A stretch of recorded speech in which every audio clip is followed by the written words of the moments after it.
Hello everyone, I'm IT4 from PsychicGamers, and you may have noticed that the gameplay in the background looks a little bit different. That's because this was recorded from Black Ops 2 on PC, with the field of view set really high, all the way up to 90 degrees. I believe the field of view on console is 65 degrees, so there's quite a big difference in how far around you can see. I played a fair amount of Black Ops 2 on PC over the weekend, didn't actually buy it, it was the Steam free weekend for the game. They have done one before, but I didn't really play it at the time for whatever reason, but this time around I did try and put in quite a few hours on Black Ops 2 PC just to prepare for November.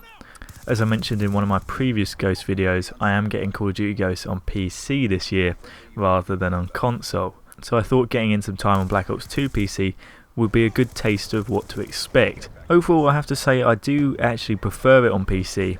Took a while to get used to the mouse and keyboard controls, and I'm still not 100% happy with aiming with the mouse, especially when ADSing.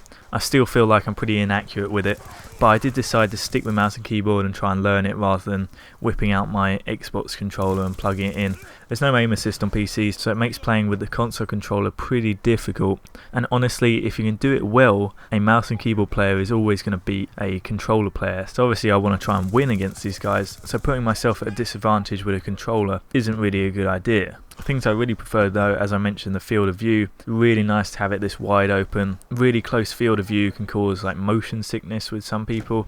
With me, I don't really feel sick playing games with close field of view, but I do feel kind of uncomfortable playing them. Graphically as well, it looks a lot better.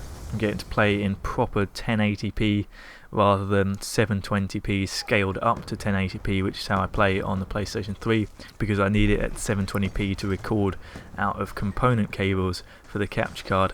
And even then I don't think console COD is even rendered at 720p. I think it's actually even lower than that, then scaled up to 720p and then even further to 1080. So obviously it looks nowhere near as good as the proper native 1080 PC. We've also got a lot of anti-aliasing and other effects that just make it look a lot nicer than it does on console. Not everything's great about the PC version though. I did experience some really horrible sort of texture bugs and glitches while playing the game. Everything started becoming distorted and flashing around. Weird letters and numbers kind of came up all over the place. Obviously some sort of HUD glitch, the map started popping in and out. Really difficult to see what was going on, very distracting. Attachments on my gun sort of started sliding around. Wish I had footage of it really, it's really bizarre.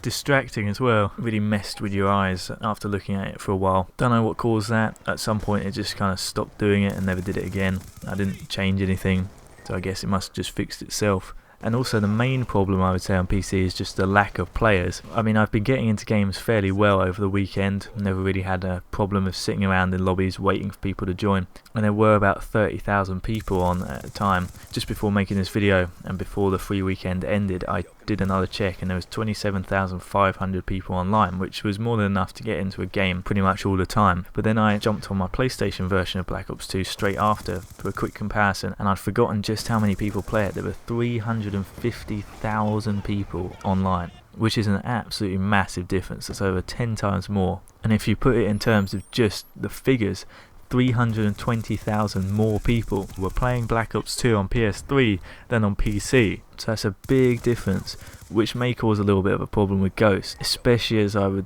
probably think the player count was a little bit inflated because it was free weekend. It was good fun though. I got in a few good gameplays, helped because I knew the game and the maps and everything, so that kind of offset the fact that I'm pretty bad at playing COD with mouse and keyboard. And overall I'm really looking forward to playing Ghost on PC. I think it'll be a nice change. And playing this over the weekend, I kind of wish I'd bought Black Ops 2 on PC instead of PlayStation 3.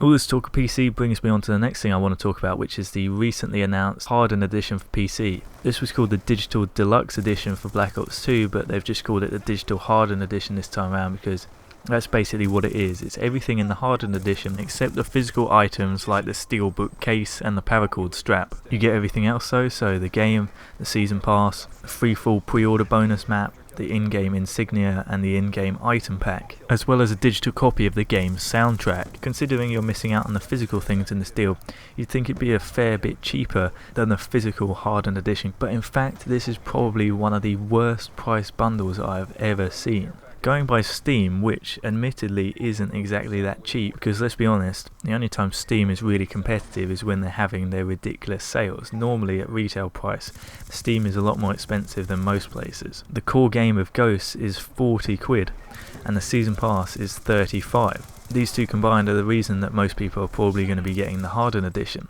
so that comes to a total of £75. If you were buying the Hardened Edition from a shop in physical form, you would probably be trying to look out for a bundle that would match that price or be lower, so you wouldn't really be looking at anything above £75. The Digital Hardened Edition on Steam, however, is £95. Compared to buying Ghosts and the Season Pass on their own, you're actually paying £20 more for just that digital item bundle. Compared to buying a physical Hardened Edition, you're actually paying £20 more for the privilege of getting less things. This is a really awful deal. If you're thinking about getting it on PC this time around, don't go for this. Buy them separately, or pre-order a physical copy of the Hardened Edition and pick it up in a shop or get it shipped to your house. Buying the Digital Hardened Edition off Steam is just a terrible deal. Really surprised at their pricing choices here, and definitely not something I'm going to be investing in. That's everything I wanted to talk about today, so I'll end the video here. Thanks for watching. If you enjoyed this video, please think about leaving a rating, comment any of your opinions and questions, and if you want to keep up to date with my videos and you haven't already, make sure you hit subscribe. I shall see you next time.